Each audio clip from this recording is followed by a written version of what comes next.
Chapter 1. As I sit here with one foot on either side of the ledge, looking down from 12 stories above the streets of Boston, I can't help but think about suicide.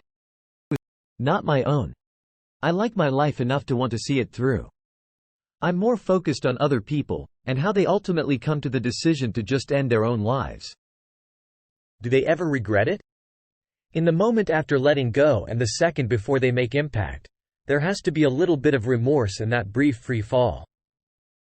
Do they look at the ground as it rushes toward them and think, well, crap. This was a bad idea. Somehow, I think not. I think about death a lot. Particularly today, considering I just, 12 hours earlier, gave one of the most epic eulogies the people of Plethora, Maine, have ever witnessed. Okay, maybe it wasn't the most epic. It very well could be considered the most disastrous. I guess that would depend on whether you were asking my mother or me. My mother, who probably won't speak to me for a solid year after today. Don't get me wrong. The eulogy I delivered wasn't profound enough to make history, like the one Brooke Shields delivered at Michael Jackson's funeral. Or the one delivered by Steve Jobs' sister. Or Pat Tillman's brother. But it was epic in its own way. I was nervous at first.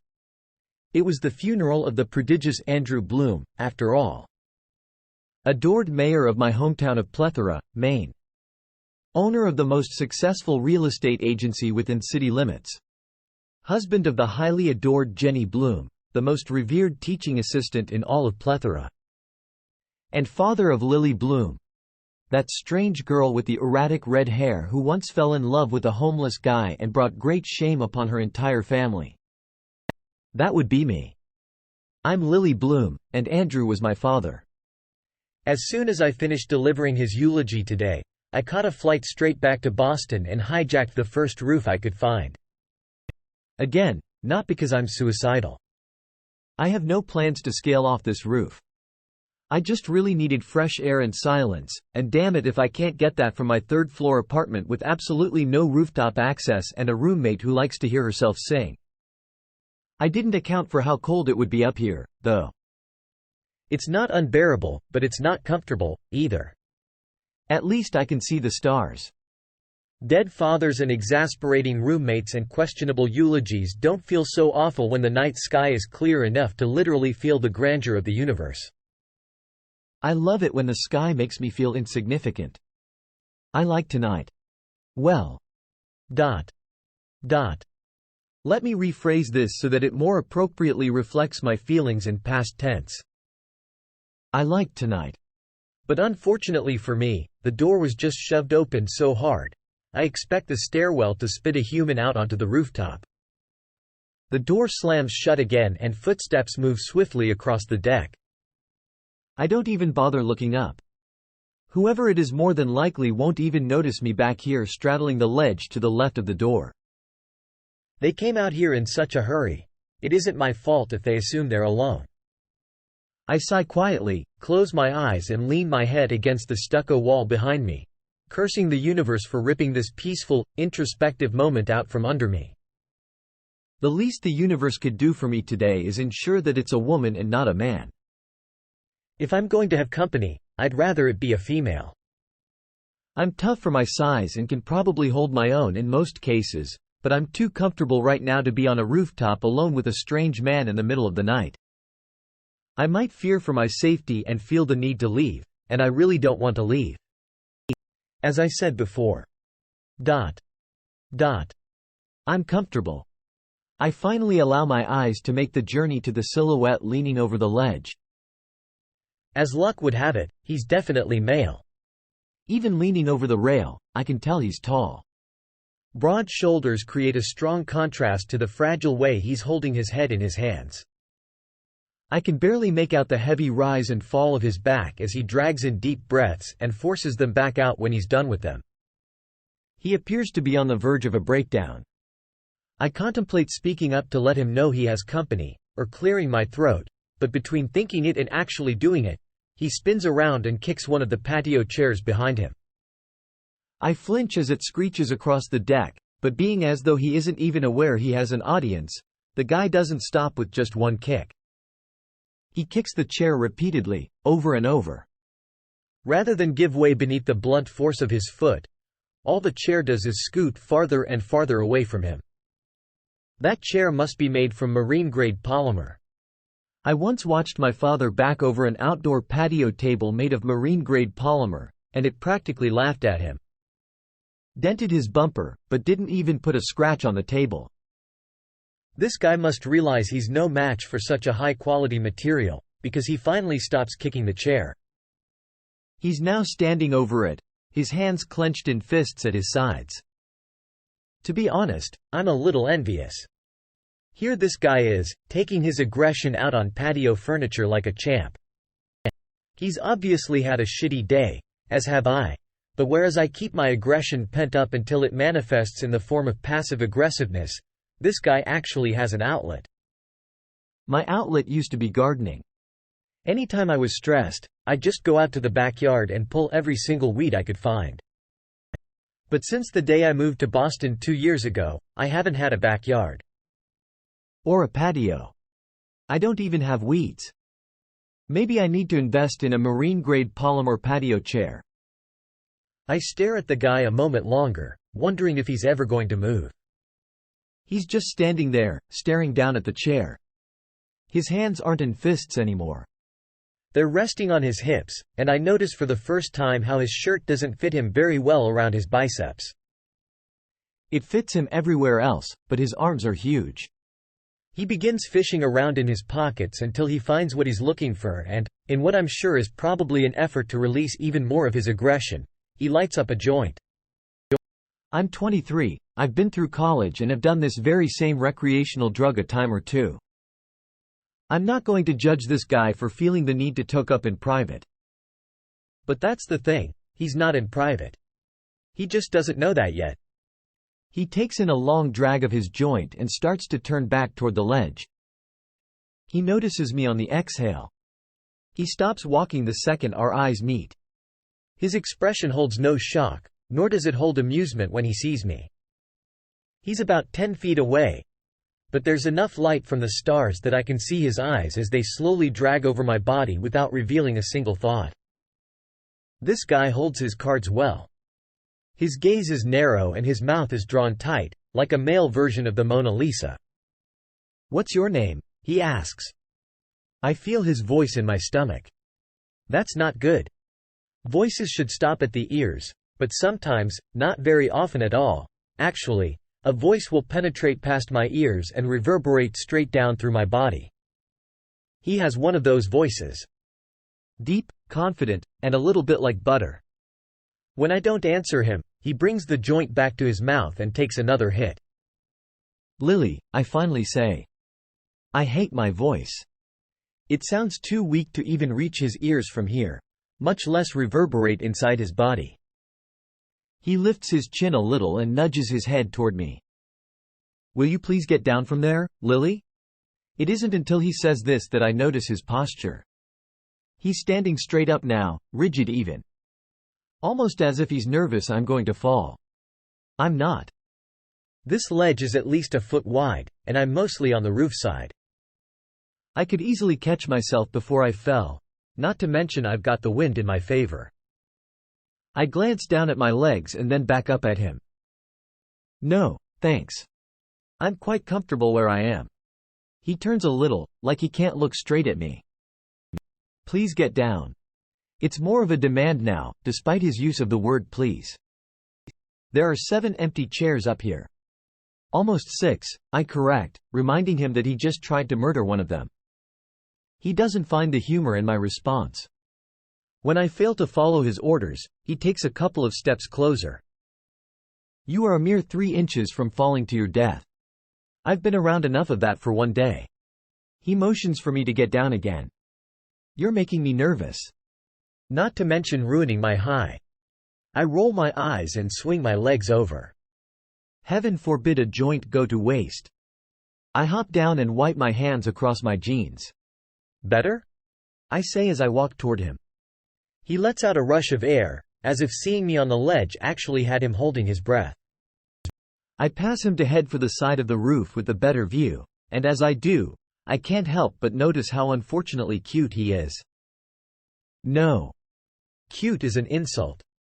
This guy is beautiful. Well manicured, smells like money, looks to be several years older than me. His eyes crinkle in the corners as they follow me, and his lips seem to frown, even when they aren't. When I reach the side of the building that overlooks the street, I lean forward and stare down at the cars below, trying not to appear impressed by him. I can tell by his haircut alone that he's the kind of man people are easily impressed by, and I refuse to feed into his ego. Not that he's done anything to make me think he even has one. But he is wearing a casual Burberry shirt, and I'm not sure I've ever been on the radar of someone who could casually afford one. I hear footsteps approaching from behind, and then he leans against the railing next to me.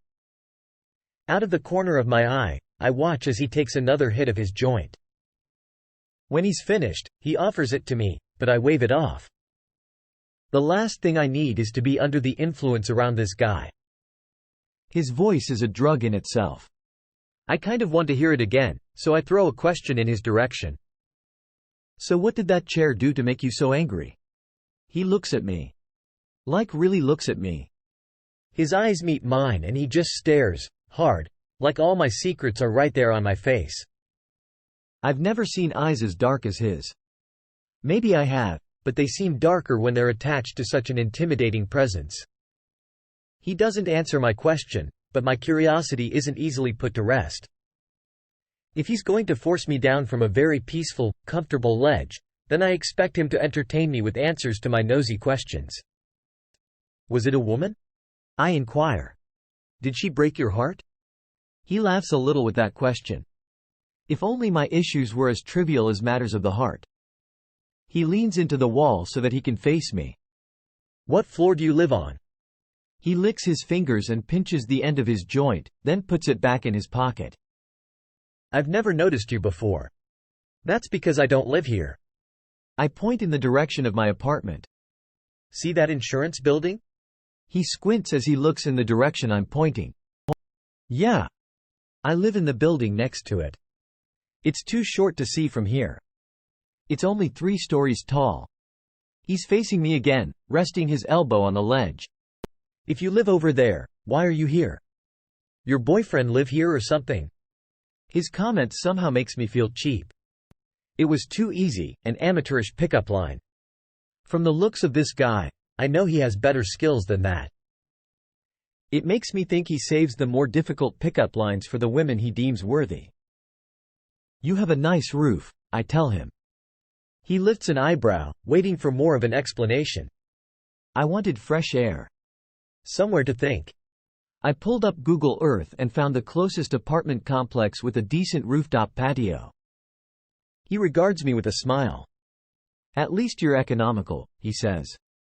That's a good quality to have. At least? I nod, because I am economical. And it is a good quality to have. Why did you need fresh air? He asks. Because I buried my father today and gave an epically disastrous eulogy and now I feel like I can't breathe. I face forward again and slowly exhale. Can we just not talk for a little while? He seems a bit relieved that I asked for silence. He leans over the ledge and lets an arm dangle as he stares down at the street. He stays like this for a while, and I stare at him the entire time. He probably knows I'm staring, but he doesn't seem to care. A guy fell off this roof last month, he says. I would be annoyed at his lack of respect for my request for silence, but I'm kind of intrigued. Was it an accident? He shrugs. No one knows. It happened late in the evening. His wife said she was cooking dinner and he told her he was coming up here to take some pictures of the sunset. He was a photographer. They think he was leaning over the ledge to get a shot of the skyline, and he slipped. I look over the ledge, wondering how someone could possibly put themselves in a situation where they could fall by accident. But then I remember I was just straddling the ledge on the other side of the roof a few minutes ago. When my sister told me what happened, the only thing I could think about was whether or not he got the shot. I was hoping his camera didn't fall with him, because that would have been a real waste, you know? To die because of your love of photography, But you didn't even get the final shot that cost you your life. His thought makes me laugh. Although I'm not sure I should have laughed at that. Do you always say exactly what's on your mind?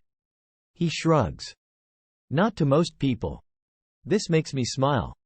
I like that he doesn't even know me, but for whatever reason, I'm not considered most people to him. He rests his back against the ledge and folds his arms over his chest. Were you born here? I shake my head. No. Moved here from Maine after I graduated college. He scrunches up his nose, and it's kind of hot. Watching this guy, dressed in his Burberry shirt with his $200 haircut, making silly faces. So you're in Boston Purgatory, huh? That's gotta suck. What do you mean? I ask him. The corner of his mouth curls up. The tourists treat you like a local. The locals treat you like a tourist. I laugh. Wow. That's a very accurate description. I've been here 2 months. I'm not even in purgatory yet, so you're doing better than I am. What brought you to Boston? My residency. And my sister lives here. He taps his foot and says, right beneath us, actually. Married a tech-savvy Bostonian and they bought the entire top floor. I look down. The entire top floor? He nods. Lucky bastard works from home. Doesn't even have to change out of his pajamas and makes 7 figures a year. Lucky bastard, indeed. What kind of residency? Are you a doctor? He nods. Neurosurgeon. Less than a year left of my residency and then it's official. Stylish, well-spoken, and smart. And smokes pot. If this were an SAT question, I would ask which one didn't belong. Should doctors be smoking weed? He smirks. Probably not. But if we didn't indulge on occasion, there would be a lot more of us taking the leap over these ledges, I can promise you that. He's facing forward again with his chin resting on his arms. His eyes are closed now, like he's enjoying the wind against his face. He doesn't look as intimidating like this. You want to know something that only the locals know? Of course, he says, bringing his attention back to me. I point to the east. See that building? The one with the green roof? He nods. There's a building behind it on Melcher.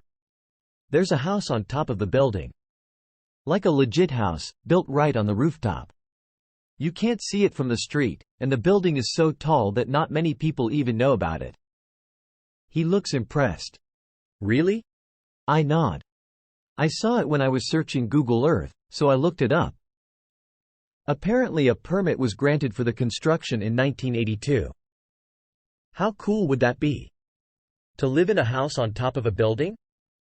You'd get the whole roof to yourself, he says. I hadn't thought of that. If I owned it, I could plant gardens up there. I'd have an outlet. Who lives there? He asks. No one really knows. It's one of the great mysteries of Boston. He laughs and then looks at me inquisitively. What's another great mystery of Boston? Your name. As soon as I say it, I slap my hand against my forehead. It sounded so much like a cheesy pickup line. The only thing I can do is laugh at myself. He smiles. It's Ryle, he says. Ryle Kincaid. I sigh, sinking into myself. That's a really great name. Why do you sound sad about it? Because I'd give anything for a great name. You don't like the name Lily? I tilt my head and cock an eyebrow. My last name. Is Bloom. He's quiet. I can feel him trying to hold back his pity. I know. It's awful. It's the name of a 2-year-old little girl, not a 23-year-old woman. A 2-year-old girl will have the same name no matter how old she gets. Names aren't something we eventually grow out of, Lily Bloom. Unfortunately for me, I say. But what makes it even worse is that I absolutely love gardening. I love flowers. Plants. Growing things. It's my passion. It's always been my dream to open a florist shop, but I'm afraid if I did, people wouldn't think my desire was authentic. They would think I was trying to capitalize off my name and that being a florist isn't really my dream job. Maybe so, he says. But what's that matter? It doesn't, I suppose. I catch myself whispering, "Lily blooms," quietly. I can see him smiling a little bit. It really is a great name for a florist. But I have a master's degree in business. I'd be downgrading, don't you think? I work for the biggest marketing firm in Boston. Owning your own business isn't downgrading, he says. I raise an eyebrow. Unless it flops. He nods in agreement. Unless it flops, he says. So what's your middle name, Lily Bloom? I groan, which makes him perk up. You mean it gets worse?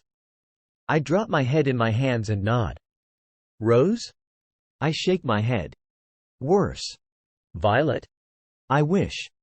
I cringe and then mutter, Blossom. There's a moment of silence. God damn, he says softly. Yeah. Blossom is my mother's maiden name, and my parents thought it was fate that their last names were synonyms. So of course when they had me, a flower was their first choice. Your parents must be real assholes. One of them was. My father died this week. He glances at me. Nice try. I'm not falling for that. I'm serious. That's why I came up here tonight. I think I just needed a good cry. He stares at me suspiciously for a moment to make sure I'm not pulling his leg. He doesn't apologize for the blunder. Instead, his eyes grow a little more curious, like his intrigue is actually authentic. Were you close? That's a hard question. I rest my chin on my arms and look down at the street again. I don't know, I say with a shrug. As his daughter, I loved him. But as a human, I hated him. I can feel him watching me for a moment, and then he says, I like that.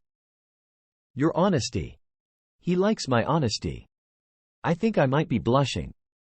We're both quiet again for a while, and then he says, do you ever wish people were more transparent?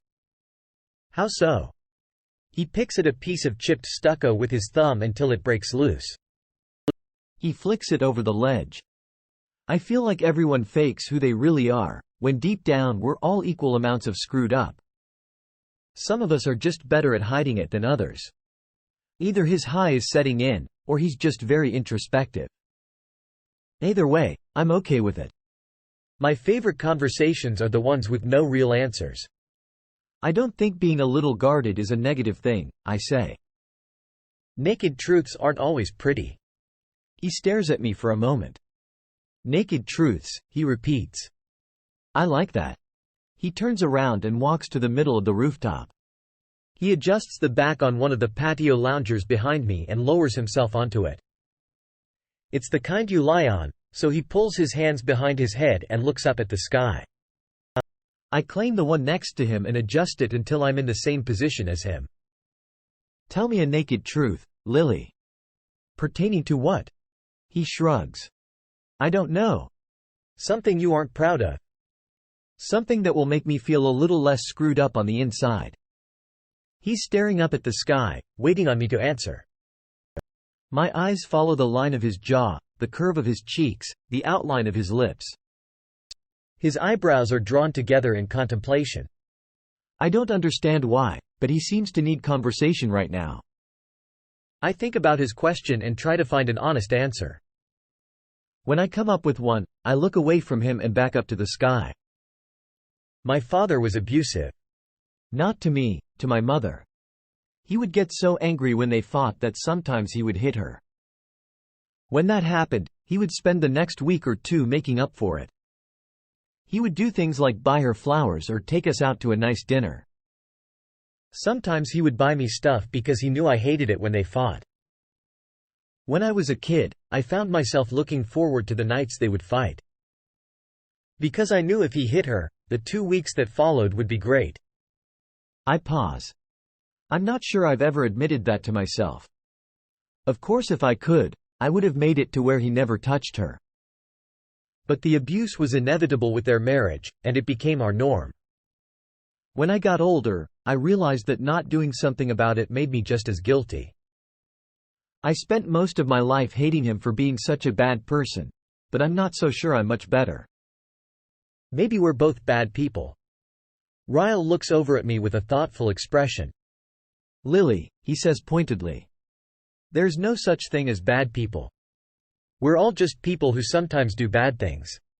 I open my mouth to respond, but his words strike me silent. We're all just people who sometimes do bad things. I guess that's true in a way. No one is exclusively bad, nor is anyone exclusively good. Some are just forced to work harder at suppressing the bad. Your turn, I tell him. Based on his reaction, I think he might not want to play his own game. He sighs heavily and runs a hand through his hair. He opens his mouth to speak, but then clamps it shut again. He thinks for a bit, and then finally speaks. I watched a little boy die tonight. His voice is despondent. He was only 5 years old. He and his little brother found a gun in his parents' bedroom. The younger brother was holding it and it went off by accident. My stomach flips. I think this may be a little too much truth for me. There was nothing that could be done by the time he made it to the operating table. Everyone around, nurses, other doctors, they all felt so sorry for the family. Those poor parents, they said. But when I had to walk into the waiting room and tell those parents that their child didn't make it, I didn't feel an ounce of sorrow for them. I wanted them to suffer.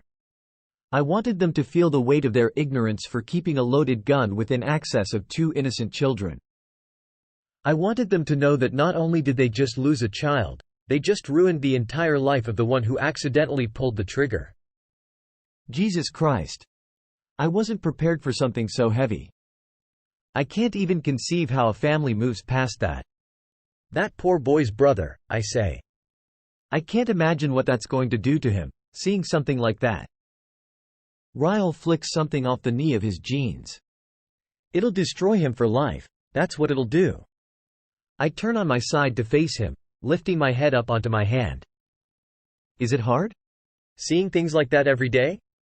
He gives his head a slight shake. It should be a lot harder, but the more I'm around death, the more it just becomes a part of life. I'm not sure how I feel about that.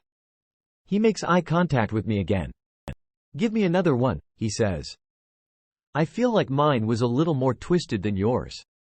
I disagree, but I tell him about the twisted thing I did a mere 12 hours ago. My mother asked me 2 days ago if I would deliver the eulogy at my father's funeral today. I told her I didn't feel comfortable, that I might be crying too hard to speak in front of a crowd, but that was a lie. I just didn't want to do it because I feel like eulogies should be delivered by those who respected the deceased. And I didn't much respect my father. Did you do it? I nod. Yeah. This morning. I sit up and pull my legs beneath me as I face him. You want to hear it? He smiles. Absolutely. I fold my hands in my lap and inhale a breath. I had no idea what to say. About an hour before the funeral, I told my mother I didn't want to do it. She said it was simple and that my father would have wanted me to do it. She said all I had to do was walk up to the podium and say 5 great things about my father. So. That's exactly what I did. Ryle lifts up onto his elbow, appearing even more interested. He can tell by the look on my face that it gets worse. Oh, no, Lily. What did you do? Here. Let me just reenact it for you. I stand up and walk around to the other side of my chair. I stand tall and act like I'm looking out over the same crowded room I was met with this morning. I clear my throat. Hello. My name is Lily Bloom, daughter of the late Andrew Bloom. Thank you all for joining us today as we mourn his loss. I wanted to take a moment to honor his life by sharing with you 5 great things about my father. The first thing. Quote. I look down at Ryle and shrug. That's it. He sits up. What do you mean? I take a seat on my lounge chair and lie back down. I stood up there for 2 solid minutes without saying another word. There wasn't one great thing I could say about that man. So I just stared silently at the crowd until my mother realized what I was doing and had my uncle remove me from the podium. Ryle tilts his head. Are you kidding me? You gave the anti-eulogy at your own father's funeral? I nod. I'm not proud of it. I don't think. I mean, if I had my way, he would have been a much better person and I would have stood up there and talked for an hour. Ryle lies back down. Wow, he says, shaking his head. You're kind of my hero. You just roasted a dead guy. That's tacky. Yeah, well. Naked truth hurts. I laugh. Your turn. I can't top that, he says. I'm sure you can come close. I'm not sure I can. I roll my eyes. Yes, you can. Don't make me feel like the worst person out of the two of us. Tell me the most recent thought you've had that most people wouldn't say out loud. He pulls his hands up behind his head and looks me straight in the eye. I want to fuck you. My mouth falls open. Then I clamp it shut again. I think I might be speechless. He shoots me a look of innocence.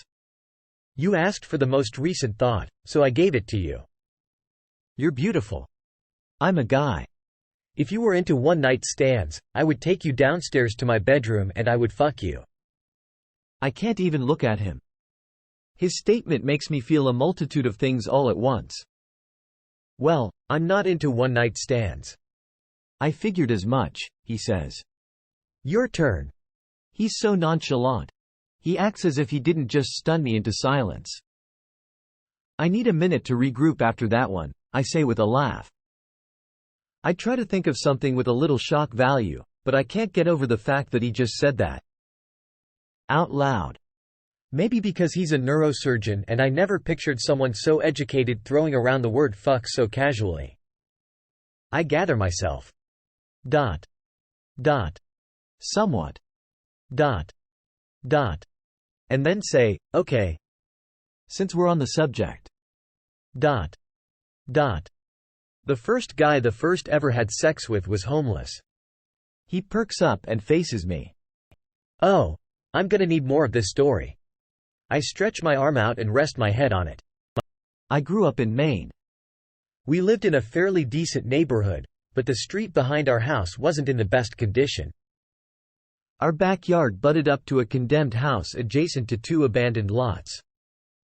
I became friends with a guy named Atlas who stayed in the condemned house. No one knew he was living there other than me. I used to take him food and clothes and stuff. Until my father found out. What did he do? My jaw tightens. I don't know why I brought this up when I still force myself not to think about it on a daily basis. He beat him up. That's as naked as I want to get about that subject. Your turn. He regards me silently for a moment, as if he knows there's more to that story. But then he breaks eye contact. The thought of marriage repulses me, he says. I'm almost 30 years old and I have no desire for a wife. I especially don't want children. The only thing I want out of life is success. Lots of it.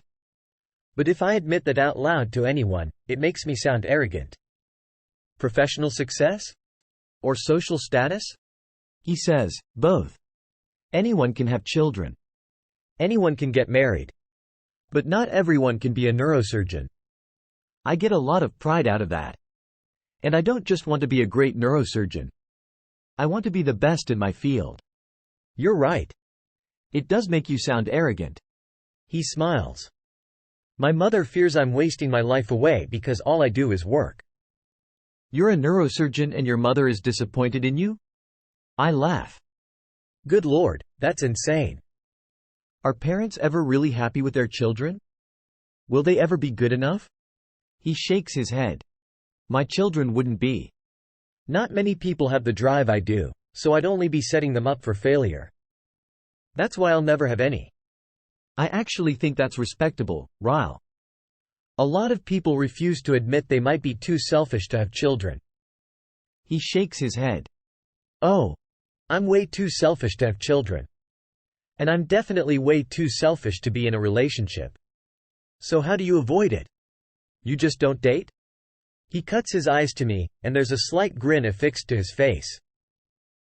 When I have time, there are girls who satisfy those needs. I don't lack for anything in that department, if that's what you're asking. But love has never appealed to me. It's always been more of a burden than anything. I wish I looked at love like that. It would make my life a hell of a lot easier. I envy you. I have this idea that there's a perfect man out there for me. I tend to become jaded easily, because no one ever meets my standards. I feel like I'm on an infinite search for the Holy Grail. You should try my method, he says. Which is? One-night stands. He raises an eyebrow, like it's an invitation. I'm glad it's dark, because my face is on fire. I could never sleep with someone if I didn't see it going anywhere. I say this out loud, but my words lack conviction when I say it to him. He drags in a long, slow breath, and then rolls onto his back. Not that kind of girl, huh? He says this with a trace of disappointment in his voice. I match his disappointment. I'm not sure I'd even want to turn him down if he made a move, but I might have just thwarted that possibility. If you wouldn't sleep with someone you just met. Quote. His eyes meet mine again. Exactly how far would you go? I don't have an answer for that.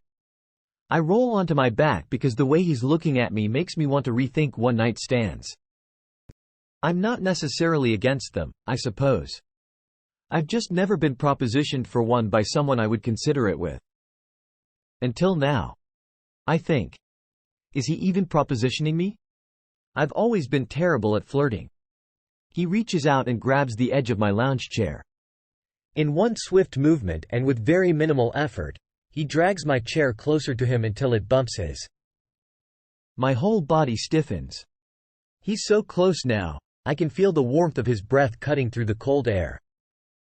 If I were to look at him, his face would be mere inches from mine. I refuse to look at him, because he'd probably kiss me and I know absolutely nothing about this guy, other than a couple of naked truths. But that doesn't weigh on my conscience at all when he rests a heavy hand on my stomach. How far would you go, Lily? His voice is decadent. Smooth. It travels straight to my toes. I don't know, I whisper. His fingers begin to crawl toward the hem of my shirt. He begins to slowly inch it upward until a slither of my stomach is showing. Oh, Jesus, I whisper, feeling the warmth from his hand as he slides it up my stomach. Against my better judgment, I face him again and the look in his eyes completely captivates me. He looks hopeful and hungry and completely confident. He sinks his teeth into his bottom lip as his hand begins to tease its way up my shirt. I know he can feel my heart thrashing around in my chest. Hell, he can probably hear it. Is this too far? He asks. I don't know where this side of me is coming from, but I shake my head and say, not even close.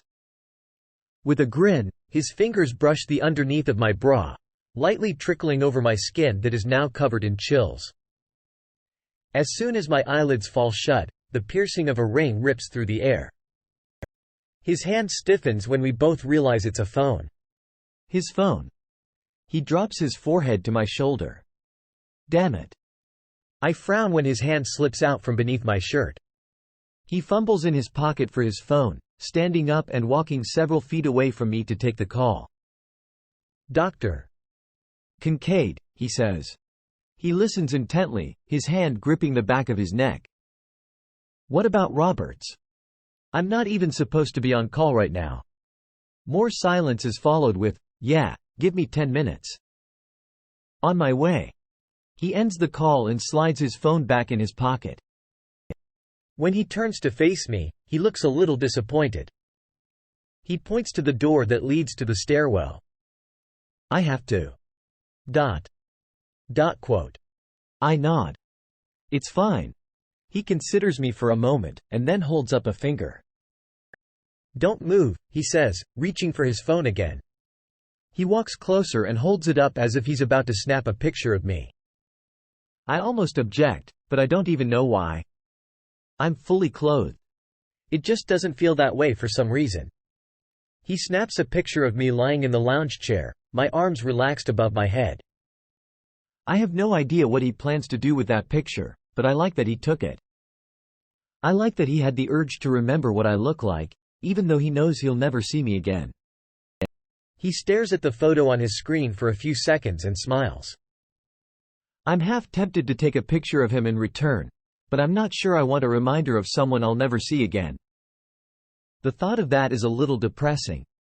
It was nice meeting you, Lily Bloom. I hope you defy the odds of most dreams and actually accomplish yours. I smile, equally saddened and confused by this guy.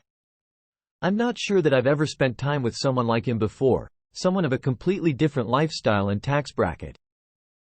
I probably never will again. But I'm pleasantly surprised to see that we aren't all that different. Misconception confirmed. He looks down at his feet for a moment as he stands in somewhat of an unsure pose. It's as if he's suspended between the desire to say something else to me and the need to leave.